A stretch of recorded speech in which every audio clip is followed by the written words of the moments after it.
3 जन्मों की शत्रुता से उसकी कृष्ण से बैर था। पहले हिरण्याकश्यप था, प्रहलाद के बहाने बना करके नारायण ने द्वेष करता था। दूसरी बात शिशुपाल जो है रावण बना, राम जी ने उसका वध किया। इस बात शिशुपाल बन करके आया, प्रहलाद को बहाना बना करके नारायण ने द्वेष किया। राजन हिरण्याकश्यप का छोटा भाई था हिरण्याक्ष। भगवान ने 12 का रूप धारण करके हिरण्याक्ष का वध किया। अपने भाई की मृत्यु हो जाने के से हिरण्याकश्यप के मन में द्वेष पैदा हो गया था। अपने भाई की मृत्यु का बदला लेकर के कैसे लूं, ये मन में सोचता रहता था। हिरण्याकश्यप की पत्नी का नाम था कयाधु। कयाधु के 3 पुत्र थे, चौथा पुत्र अभी हुआ नहीं था। हिरण्याक्ष तपस्या करने भी चला गया। पत्नी से कह गया कि वर्षों में लौटूंगा, प्रसन्न रहना तुम, मैं लेट हो जाएगा, वर्षों से तपस्या करूंगा। इधर 3 पुत्रों को इंद्र ने मार दिया। भगवान लगन जिससे लग जाए उसे संसार में कुछ अच्छा नहीं लगता। इसी तरह से हिरण्याकश्यप ने जाकर के जब प्रहलाद होने की बात आई तो गर्भवती थी, जा रही थी, इंद्र ने रास्ते में पकड़ लिया यादव को, कहे इसका भी गर्भ शिशु मार देंगे, क्योंकि काले सर्प का जो बच्चा होगा वो काला ही होगा, ये भी राक्षस होगा। नारद जी ने उपदेश किया कि नहीं, ये धर्मात्मा है, ये भगवान का भक्त होगा, इसको छोड़ दो मेरे कहने से। इसलिए नारद जी कहने से छोड़ दिया। उसको जाकर के अपने आश्रम में ले आए, सत्संग करते थे, नारद जी उपदेश करते थे। बड़े प्रहलाद जी हो गए, महात्मा को प्रणाम कराते थे और सब। इसके पश्चात वो आने के पहले घर आ गई। उसको जाकर के विद्यालय भेजा गया। विद्यालय में जाकर के वो पढ़ते नहीं थे, कीर्तन करते थे। एक बार काफी समय हो गया पढ़ते पढ़ते, राजा ने कहा तुमने क्या पढ़ा हमको सुनाओ। तो नवदा भक्ति सुनाइए कि ये पढ़ा मैंने। इतना सब सुन करके जब कहा कि नवदा भक्ति ये पढ़ा रहे हैं गुरुजी, लड़ा करके पढ़ा, क्रोधित हुआ। प्रहलाद को मारने चला, जल में फेंक दिया, अग्नि में जलाया, हाथी के नीचे डाल दिया, जेल में भूखा रखा, लेकिन प्रहलाद का कुछ नहीं हुआ। जाखो राखे साइयां मार सके ना कोई, उसका क्या बिगड़ सकता है। भगवान रक्षक हो। भगवान को 2 ही बार हंसी आती है। जब संसार मारना चाहता हो, भगवान बचाना चाहता है, तो उनको हंसी आती है कि मैं जिसको बचाऊंगा तुम क्या मारोगे। और संसार बचाना चाहे तो भगवान मारना चाहे तो भी उनको हंसी आती है, तुम कैसे बचा पाओगे उसको। इस तरह से भगवान जिसको बचाना चाहे उसको कौन मार सकता है। इस तरह से भगवान में डोर लगी है प्रहलाद जी की। उनसे कहा गुरु जी को बुला करके, अगर इसको ठीक से नहीं पढ़ाया आपने तो मैं आपको विद्यालय से निकाल दूंगा, दूसरा गुरु बनाऊंगा। उन्होंने कहा ठीक है। बच्चों ने समझाया, देखो पिताजी डांटते हैं, हम लोगों को भोजन पानी दूध की व्यवस्था करते हैं, तुम इतने हठी कैसे हो गए, तुम क्यों नहीं बात मानते हो। गुरुजी की बोले हमारे गुरु थोड़ी हैं, ये तो प्रहलाद बोले हमारे गुरु जो नारद जी हैं।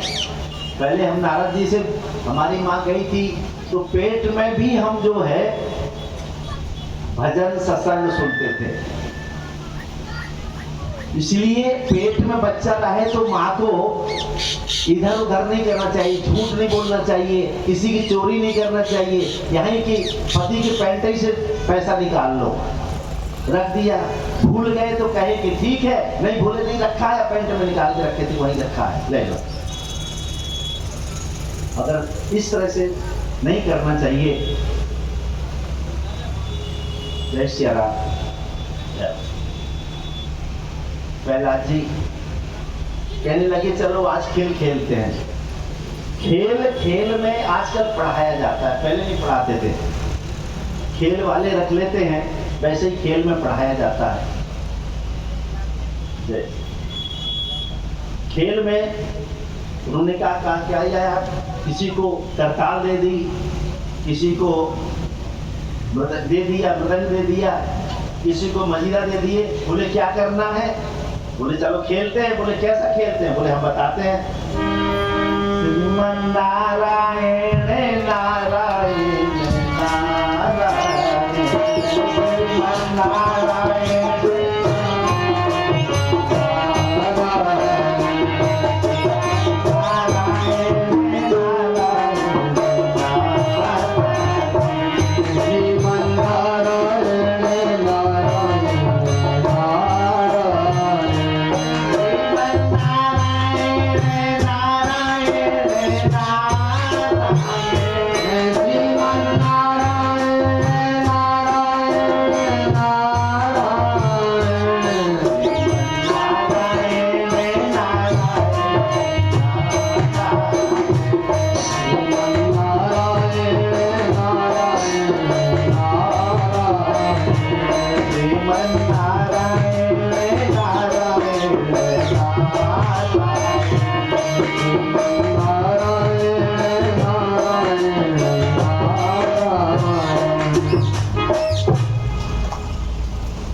कश्यप ने सैनिक भेजा। देखो विद्यालय में क्या हो रहा है।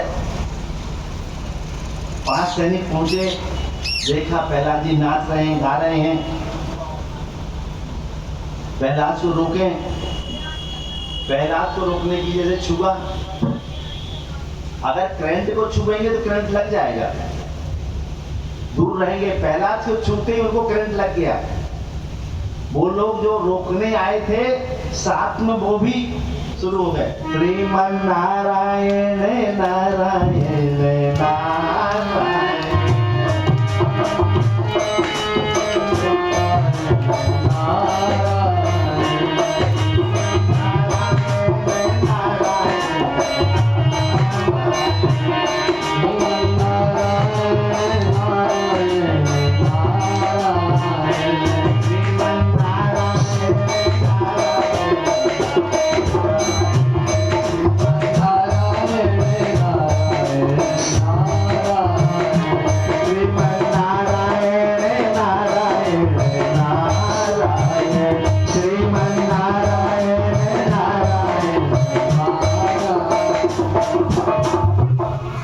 फिर और सैनिक भेजे, वही उनका हाल हुआ।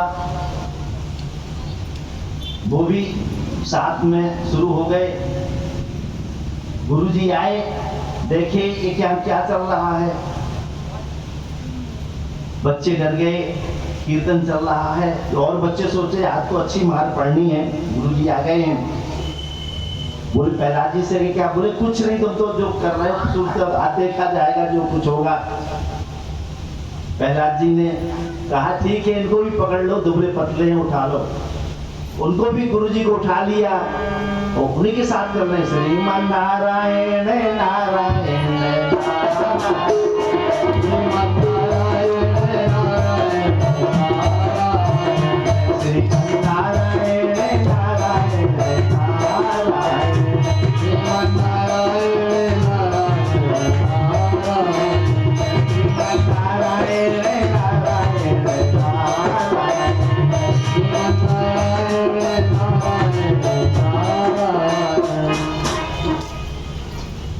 गुरुजी कहे अरे बच्चे छोड़ दो, गिर पड़ेंगे।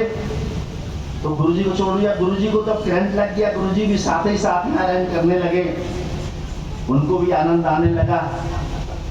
जब तन्मयता से कीर्तन चलता है, उनको भी आनंद आ गया, वो भी साथ में शुरू कर दिए, श्रीमन नारायण नारायण श्रीमन नारायण श्रीमन नारायण नारायण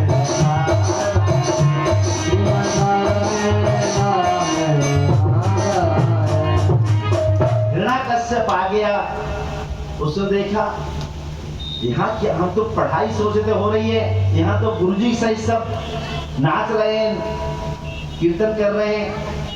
एकदम से उसने डांटा, हे ध्रुवनीत मदात्मन कुलवेद कराधम स्तब्धम मत्स्यसानोद्युतम नैसे त्वादाक्षणम। अरे दुर्नीत मदात्मन, मैंने तुझे समझाने का बार बार प्रयास किया, लेकिन तू मानता नहीं है। आज तेरे को जब गुरु की बात नहीं मानता है, आज जमराज से तुझे कौन बचाने वाला है मैं देखता हूं। बड़ा उदंड हो गया है। डाटा कहा कि ये बता तेरा नारायण है कहां? बोले पिताजी सब जगह है। तलवार निकाला हिरण्याकश्यप ने, कहा कहां है? इस खंबे में है। बोले हाँ खंबे में है। एक खंबे में तलवार मारा, उसी समय खंबे से नरसिंह भगवान की नरसिंह भगवान पैदा हो गए। वहां से प्रकट हुआ नरसिंह भगवान का, हुंकार मारी नरसिंह भगवान ने। उनकी बड़ी बड़ी मूछें हैं, दांत हैं। अब उसको पकड़ लिया, भयभीत हो गया, भगवान की रक्षा की, प्रहलाद की। जब देखा युद्ध उससे किए, उसको पकड़ लिए, मारने के लिए कहा कि आप हमको नहीं मार सकते। क्या क्यों? बोले हम तो तुम्हें मारेंगे। भगवान बोले हिरण्याकश्यप का अट्टहास करके बोला, कैसे मारोगे? हमें कोई नहीं मार सकता है, ब्रह्मा से मैंने वरदान प्राप्त किया है। बोले क्या मांगा है ब्रह्मा से? तुमने कहा तुमने जितने मांगे हैं सब मैंने पूरे कर दिए। हिरण्याकश्यप बोला मैंने पहला वरदान मांगा है कि मैं ना दिन में मरूंगा रात में मरूंगा। भगवान बोले तू ही देख बता, ये दिन है कि रात है? बोले संध्या के समय है, दिन रात नहीं है। बोले तब? बोला तब भी नहीं तो आप मुझे मार सकते। बोले क्यों? उसने कहा ना हम धरती अंदर मरेंगे ना बाहर मरेंगे। तो भगवान बोले देख कहां पर है? बोले ना अंदर हूं ना बाहर हूं, देहरी पर रख लिया, ना अंदर है ना बाहर है। हिरण्याकश्यप बोला फिर भी मुझे नहीं मार सकते। बोले क्यों? मैंने मांगा था मैं ना पशु से मरूंगा ना मनुष्य से मरूंगा, तुम कैसे मारोगे मुझे? भगवान बोले देखो तुम ही बताओ मुझे देख करके, मैं पशु हूं? बोले नहीं। मैं मनुष्य हूं? बोले नहीं।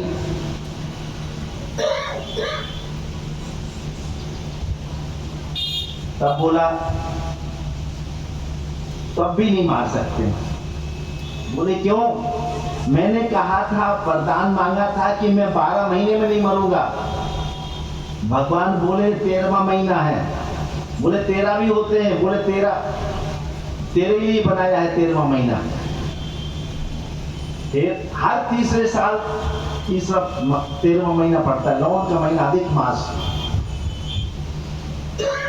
ये भगवान का बनाया हुआ है।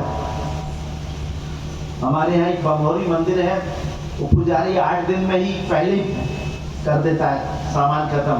अमानगंज से भोजन जाता है, उसके 14 महीना हो जाते, 14 महीना की रसीद देता है वो। हमने कहा सबको 12 महीना होता है, भगवान ने 13, हमारे पुजारी के 14 महीना होते साल में, तो 14 महीना की रसीद पकड़ाता है।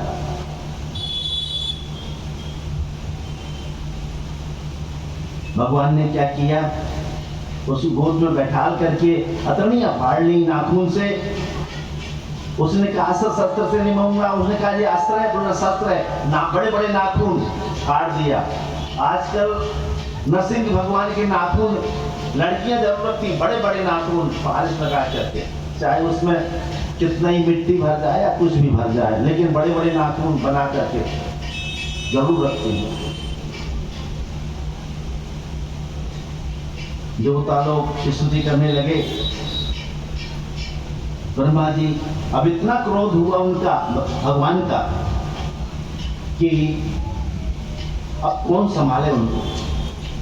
ब्रह्मा जी माता जी लक्ष्मी के पास पहुंचे, माता जी बचाइए। बोले क्या हुआ? बोले भगवान इतना क्रोध कर रहे हैं, बब्बर शेर बने हुए हैं, आप जाकर चलिए। तो जैसे उन्होंने देखा आकर के क्रोध, तो वो भी डर गई।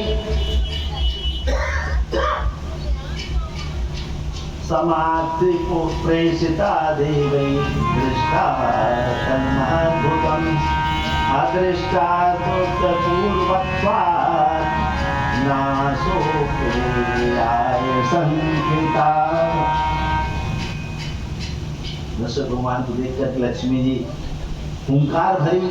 जहाँ नरसिंह भगवान ने उस हुंकार को देख करके तो वो भयभीत हो गई, जहां से आई थी वहीं वापस बैकुंठ चली गई। ब्रह्मा जी, नारद जी ने कहा, ब्रह्मा जी, शिव जी, कौन शांत करे? अंतिम में प्रहलाद को भेजा गया। प्रहलादं प्रेषयामासा ब्रह्मस्तुते तन्निके तात प्रेष्यामहोपेहि सपवित्रे कुपितं प्रभुम्। जब ब्रह्मा ने प्रहलाद जी को कहा कि आप जाइए, ये चले गए। भगवान ने प्रहलाद को अपनी गोदी में बिठा लिया और बड़े प्यार दुलार से उनको वो शांत हुआ। हमारे बाबा गुरु भी थे, यहाँ बगल में गौरा गांव है, पाठक जी आए हैं वहाँ से, गौरा गांव से, उनका पेट्रोल पंप है यहाँ पर। परमानंद जी वहाँ रहते थे, तो उनको कोई कह दिया, वहाँ एक तो दो बच्चे दो रहते थे भाई, अच्छे पहलवान थे, मतलब पहलवान नहीं थे, ताकत थी उनके पास। तो महाराज से कह दे रहे कि कोई उनको कह दिया कि महाराज को पछाड़ दोगे तो रानी साहब कुछ दे देंगी तुमको। तो कहे महाराज एक दाव हो जाए, महाराज एक दाव हो जाए, कहता रहा वहाँ। एक दिन सब करकरा करके महाराज जी ने भी कहे कि कुश्ती हो गई, अखाड़ा पूरा कर दिया, आ गया वो। तो महाराज जी एक दाव बोले ठीक है चलो, लंगोटा पहन के उसको उठा कर अखाड़े के बाहर फेंक दिया। इतना क्रोध हुआ महाराज जी को, उन्होंने कहा क्रोध कहाँ शांत करें, बताओ। उन्होंने कही कैथा पर, इतना कैथा कि सारे कैथा के पर नीचे आ गया। कैसा सुना हमने। ऐसे ही शांत प्रहलाद जी के आते ही क्रोध शांत हो गया। नरसिंह भगवान का बड़ी स्तुति की। उन्होंने कहा स्तुति करने नहीं आती है, क्या करें। भगवान जी ने अपना शंख छुपा दिया। प्रहलाद जी से कहा आपने बहुत बड़ी कृपा की हमारे ऊपर। कहाँ हम रजोगुणी से उत्पन्न तमोगुणी प्रवृत्ति वाले, यह मेरा परिवार राक्षसी परिवार, उसमें उत्पन्न एक आसुरी प्रवृत्ति का मनुष्य। आपकी ऐसी दिव्य अनुकंपा हुई जो सुख ब्रह्मा को नहीं मिला, शंकर को नहीं मिला, माँ लक्ष्मी को वो सुख नहीं मिला, वो बरहस आपने मेरे सिर पर रख दिया। आपका कितना वात्सल्य है मुझ पर, मैं कह नहीं सकता। प्रहलाद जी कहते मेरी परिस्थिति बड़ी विचित्र बन गई। जितनी भी इंद्रियां हैं वे सब मानव को अपनी अपनी ओर खींचती हैं प्रभु। ऐसी परिस्थिति बनती है कि जैसे किसी व्यक्ति को बहुत पत्नियां हो जाएं, वो अपने अपने तरफ पत्नियां खींचें। ऐसी जो 5 कर्मेंद्रिय, 5 जो ज्ञानेंद्रिय हैं, ये अपने अपनी ओर खींचती हैं प्रभु। मैं क्या करूं। साथ कहते हैं जिसको इंद्रियों को जीतना हो तो सबसे पहले जीव को जीते पहले। भोजन पर काबू करना चाहिए, खान पान नियंत्रित करें। खान पान नियंत्रित हो जाएगा। प्रहलाद जी कहते हैं बस मुझे आशीर्वाद दें, प्रत्येक इंद्रिय को आप में लगाऊं, आंखें हैं तो आपको देखें, कान है तो आपके भजन सुने, मुंह है तो भजन करे आपका, पांचों इंद्रिय आप में लग जाएं, तभी ऐसा हो सकता है। श्री राम में सब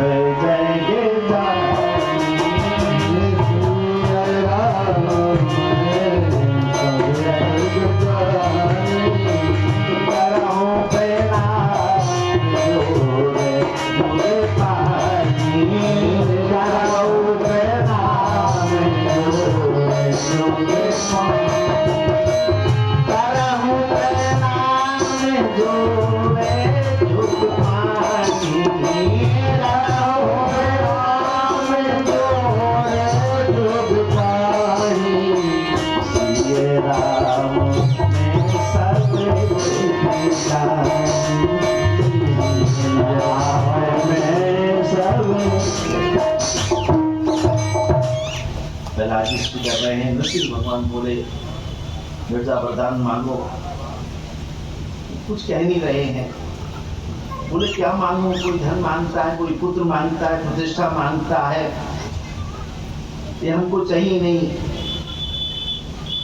परमात्मा कहते हैं जो वैभव मांगते, पहले मुझे कुछ नहीं चाहिए। भगवान बोले कुछ तो मांगो बेटा, मैं तुम्हें कहता हूँ। प्रहलाद जी बोले मैं एक ही बात दे, जीवन पर्यंत मेरी आप में कुछ मांगने की इच्छा ना हो, जीवन पर्यंत कुछ मांगने की इच्छा ना हो, यही प्रभु दे, हमको मांगना ना पड़े। परमात्मा से मांगो मत, मांगने से तो कुछ धोखे से रहते हैं, और जो नहीं मांगते हैं उन्हें सब कुछ मिल जाता है। भगवान बोले प्रहलाद तुम्हारे प्रेम के बदले में तुम्हें क्या दे सकता हूँ, फिर भी मेरी इच्छा है तुम्हें कुछ देने की। प्रहलाद मैं तो एक बात आपसे निवेदन करना भूल गया, मेरे पिता महाराज ने आपकी बहुत निंदा की, इसलिए हे प्रभु ऐसी कृपा कीजिए कि मेरे पिता महाराज को दुर्गति न हो गई, मेरे पिता को मोक्ष हो गया। भगवान मुस्कुरा करके बोले प्रहलाद तुम्हारे जैसा बालक जिस कुल में जन्म लेता है उसकी तो 21 पीढ़ियां उद्धार हो जाती हैं, 7 पीढ़ी आगे की 7 पीढ़ी पीछे की, इस तरह से उद्धार हो जाती हैं। प्रहलाद जी धरती पर आसीन करके नरसिंह भगवान वहां से चले गए। महाराज भ्रमण करते करते जंगल में गए, दत्तात्रेय नाम के संत से उनका मिलन हुआ। दत्तात्रेय ने परम तपस्वी है, भगवत अवतार उनको माना है। दत्तात्रेय जी के प्रहलाद को वैराग्य त्याग सन्यासियों के अद्भुत लक्षणों का वर्णन किया।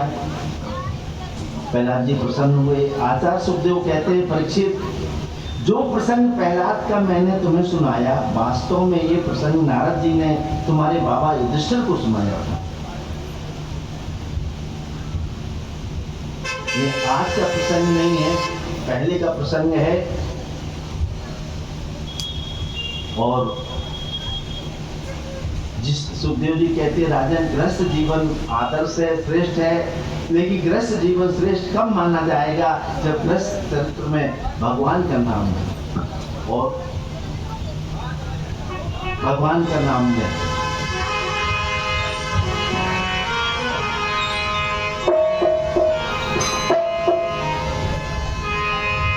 हर मांगा है मैंने श्याम से वरदान एक ही, मांगा है मैंने श्याम से वरदान एक ही, तेरी कृपा बनी रहे जब तक है जिंदगी, मांगा है मैंने श्याम से वरदान एक ही।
भी नहीं तेरी कृपा बनी रहे जब तक है जिंदगी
श्री कृष्णाय वासुदेवाय हरे परमात्मने प्रणत क्लेशनाशाय गोविंदाय नमो नमः।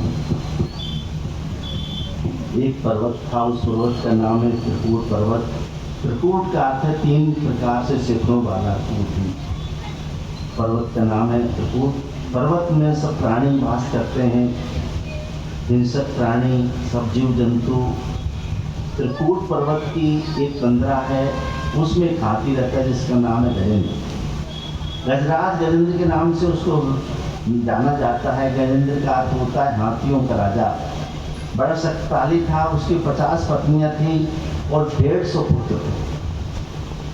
अपनी पत्नियों के साथ जंगल में भ्रमण करता, सब लोग उसको जय जयकार करते। एक सरोवर में चला गया, उसमें बच्चों पत्नियों के साथ खेल रहा था।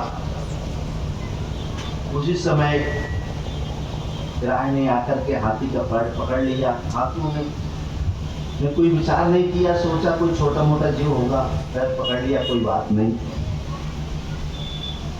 गजेंद्र महाराज पैर पकड़ा है, वो क्षमा मांगेगा, कोई बात नहीं। ग्राह ने हाथी का पैर जोर से पकड़ लिया और रक्त शोषण करने लगा।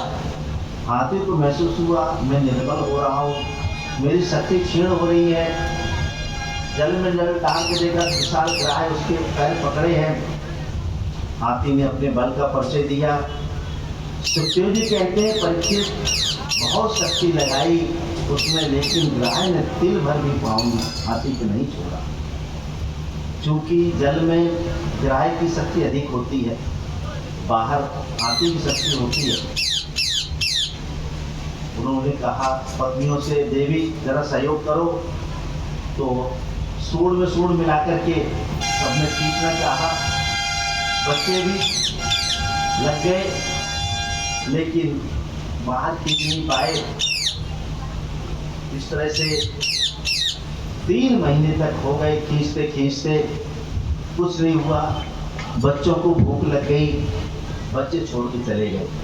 गजराज कहता देखो इस संकट में बच्चे छोड़ के चले गए। तुमने देखा जिन पुत्रों को कितने लाड़ प्यार से पाला पोसा, वो आज संकट में छोड़ के चले गए। पत्नियां भी कुछ दिन तक रही लेकिन वो भी भूखी प्यासी हो गई, वो भी सूंड हटाई और वो भी चल दी। बच्चे चले गए, पत्नी चली गई। अब क्या करता है, संसार से क्या क्षमा। हाथी ने अपनी आंखें बंद कर ली। अब अपनी शक्ति क्षीण हो गई।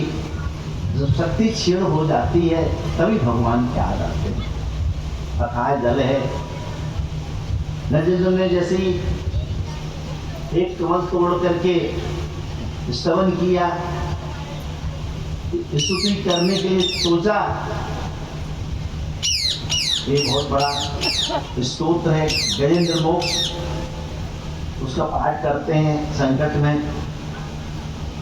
एवं व्यस्यतो बुद्ध्या समाधाय मनोहृति जाप्य परमं जाप्यम राज्य जन्मनुशिष्यतम्। गजराज ने बड़ी मंगल में की है। हे प्रभु मेरी रक्षा करिए, मैं आपको प्रणाम करता हूँ। आप इंद्रों के स्वामी हैं। बहुत बड़ा स्तोत्र है ये। सारे देवता नाम किसी का नहीं लिया उसने। संकट आया, सब देवता सोचते हैं कि हमको बुला लेता, हम जाकर के रक्षा करते। शिव जी कहते बम भी बोल देता तो हम चले जाते। सारे लोग कह रहे हैं, ब्रह्मा जी भी कह रहे हैं, सारे लोग कह रहे हैं। लेकिन भगवान ने सोचा गजराज संकट में मर जाएगा। भगवान ने गरुड़ हिरण के जीवन में संकट आ गया, जल्दी चलना है, नंदन को बचाना है। उसी समय गरुड़ के मन में अभिमान आ गया। गरुड़ ने कहा बिना मेरे भगवान का काम नहीं चलता, जरा शीघ्र पहुंचना है। तो पीठ पर बैठ के विराजिए, चलिए त्रिलोकीनाथ। तो उन्होंने कहा देखो पहले तुम बोलो, चलो एक कण की उंगली इसके ऊपर रखी छिगरी, कहे चलो। बोले महाराज पूरे बैठ जाएंगे तब ना उड़ूंगा। बोले तो हमारी छिगरी ही उड़ा लो। और पढ़ाने लगा, नहीं उड़ा पाया। भगवान बोले तुमको अभिमान हो गया, मैं भगवान को लेकर चलता हूँ। अरे मैं तुमको चपा के उड़ता हूँ, तुम्हारी क्या शक्ति है भगवान को उड़ाने की। आदरण सूत्र कहते हैं गरुड़ पसीने पसीने हो गए थे लेकिन नहीं उड़ पाए।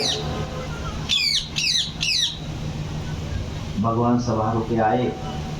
हाथी एकदम घबरा गया था। हाथी को लगा मुझे कोई नहीं बचा सकता है, मैं मर जाऊंगा। गाय खींच रहा है, सूंड भी अब डूब जाएगी।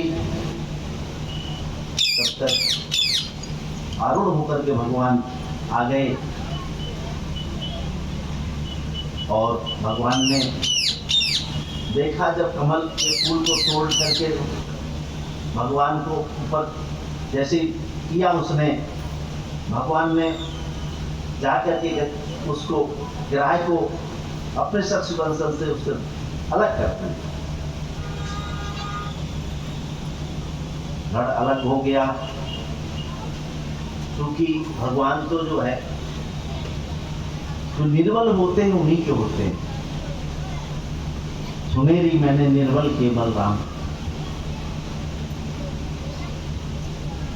लेकिन परीक्षित कहते हैं गज को उबारा कि ग्राह को उबारा।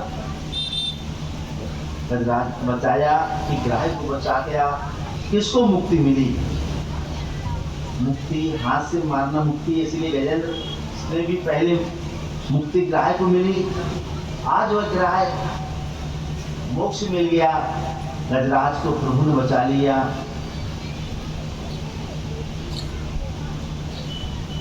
इस तरह से गजराज मुक्त हो गया उसका। कहते हैं परीक्षित कि भगवान का प्रसाद हो, फूल हो, कोई भी चढ़ा हुआ हो, उसको चरणों में नहीं आना चाहिए। सूर्य भगवान को भी आगे देते हैं, वो भी पैर में नहीं लगे, दूसरे के पैर में नहीं लगे। एक बार दुर्वासा ऋषि भगवान के धाम में गए, भगवान ने अपनी प्रसादी माला दुर्वासा जी को पहनाई।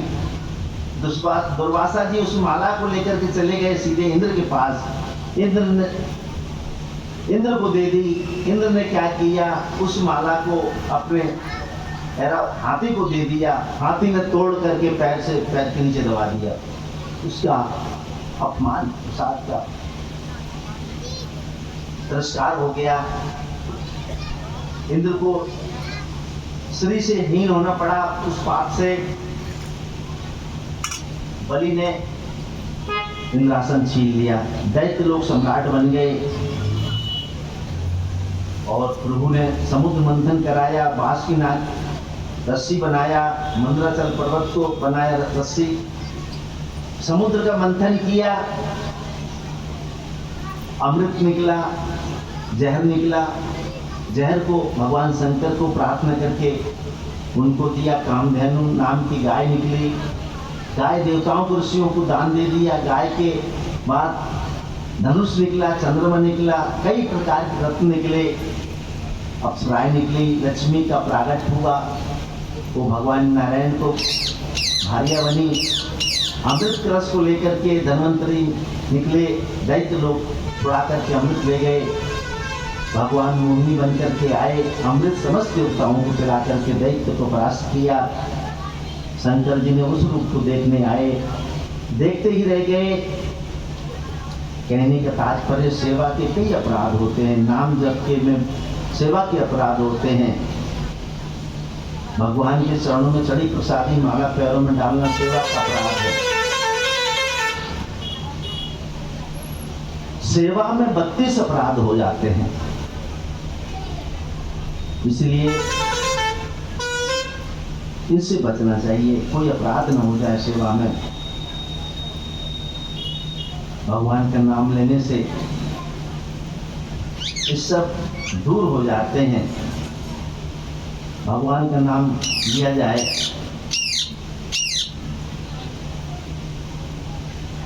प्रहलाद जी पौत्र बलि महाराज हैं, जो दैत्यों के राजा हैं। बलि महाराज को समस्त कहते हैं, 12 भक्तों में उनका नाम आता है।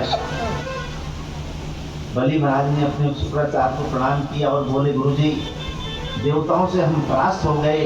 गुरुवर बताए कि देवताओं ने अमृत कलश पान किया है, इसलिए उन्हें मार नहीं सकते, लेकिन क्या हरा भी नहीं सकते हो।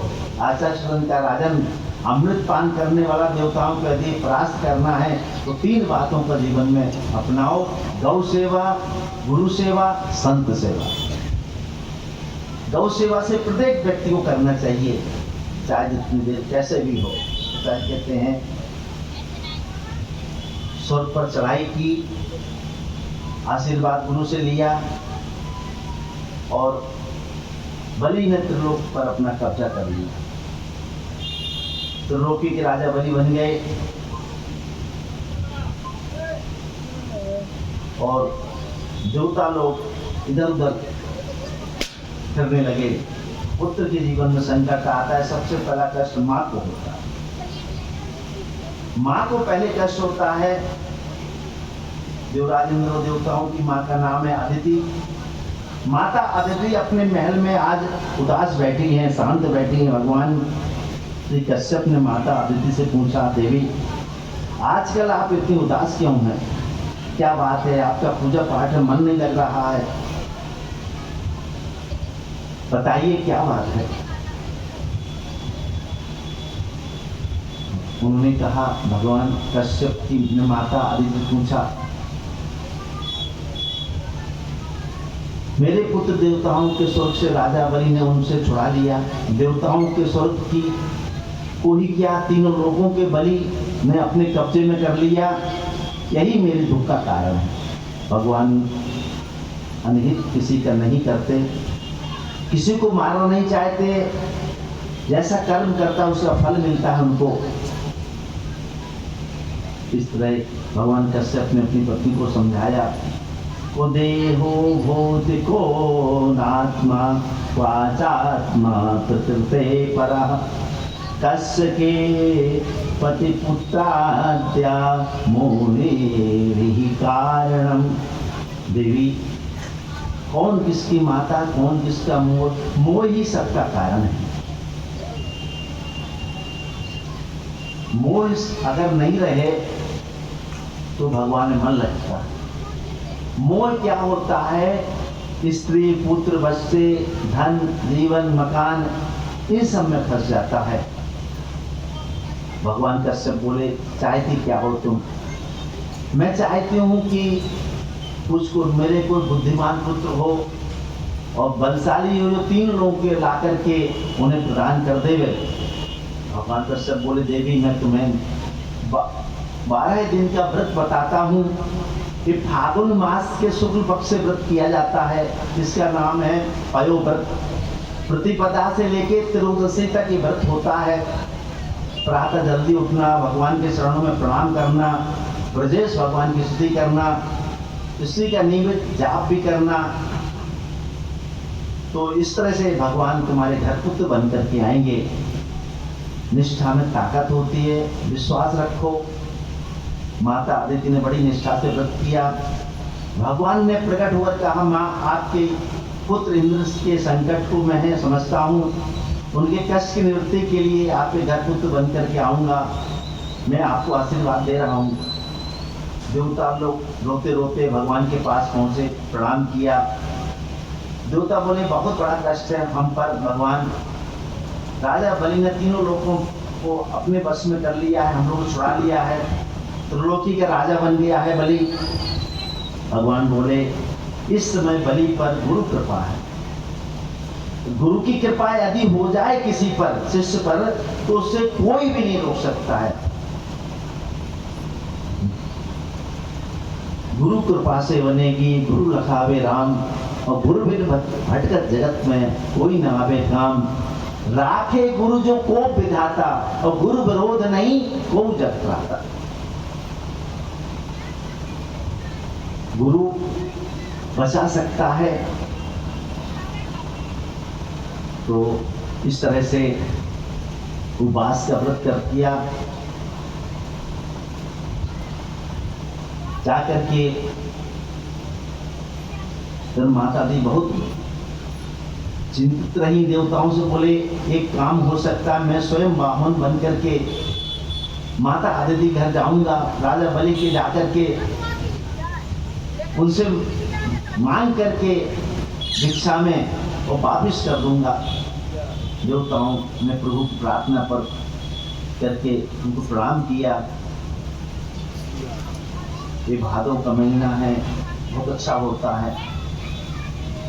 इसी में कान्हा का भी जन्म हुआ, बलराम का भी जन्म हुआ, बावन पार भी हुए। भादव के महीने के शुक्ल पक्षी द्वादश तिथि के दिन ठीक 12 बजे भगवान श्री नारायण देवताओं कार्य सिद्धि के लिए माता अदिति से महल पर श्री बावन भगवान की, बावन भगवान का प्रागट हो गया। बड़ी सुंदर झांकी है उनकी बावन भगवान की। छोटे से हैं, मोती जैसे दांत हैं, बहुत सुंदर बिंबा फल जैसे होंठ है, सुंदर मुखार बिंद है।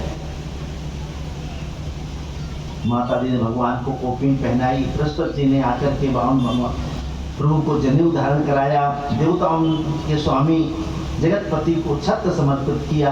ब्रह्मा जी ने भगवान को कमंडल अर्पित किया। सप्त ऋषियों ने भगवान को कुशा समर्पित किया, खड़ाऊ चरणों में समर्पित की। भागवती उमा देवी ने भिक्षा पात्र में भिक्षा भर दी। इस तरह से बाल बावन भगवान प्रकट हुए, कमंडल भिक्षा मिली, वो सब गुरु जी को समर्पित करने के लिए आए। जैसे ही बावन गुरु जी को समर्पित करने के लिए गए, गुरु जी बोले, छोटी मोटी भिक्षा मुझे नहीं चाहिए, मुझे प्रसन्न करना है तो राजा बलि के पास जाओ और त्रिलोक की भिक्षा लेकर के आओ, तब मैं प्रसन्न होऊंगा। बावन भगवान ने कहा, ठीक है। आपका आदेश सर्वधार्य है। महामुआ सीधे बलि के पास पहुंचे और कभी कोई परिचय नहीं दिया। जाकर के जैसे मंडप में प्रवेश करने के लिए पहुंचे, राजा बलि ने यज्ञ में सामने आते देखा। शुक्राचार्य आचार्य हैं। जैसे ही दूर से देखा, गुरु जी से कहे, गुरु जी मुझे ऐसा प्रतीत होता है कि मेरे यज्ञ मंडप में साक्षात सूर्य भगवान आ रहे हैं। आचार्य ने कहा, राजन सूर्य नहीं हो तो चंद्रमा अवश्य होंगे, इतना सुंदर स्वरूप दिखाई दे रहा है। जीवन में इतना सुंदर स्वरूप नहीं देखा मैंने भी। इस तरह से वार्ता हो रही है। बाबू ने तो देखते ही राजा बलि खड़े हो गए, बोले, स्वागतम ते नमस्तुभ्यं ब्रह्मन् किं करवासते, ब्रह्मणीनां तपा साक्षान् मन्ये त्वार्थस्य परिपूर्ण। भगवान के हाथ में माला, एक हाथ में कमंडल है, बगल में छाता है, चरणों में खड़ा हुआ है, बस और कुछ भी नहीं है। ऐसा सुंदर मनोहर रूप है। बलि गदगद हो गए। आए, बाहर निकल करके आइए मंदिर पधारिए मंडप में। ब्राह्मणों के साथ उनका स्वागत किया। भगवान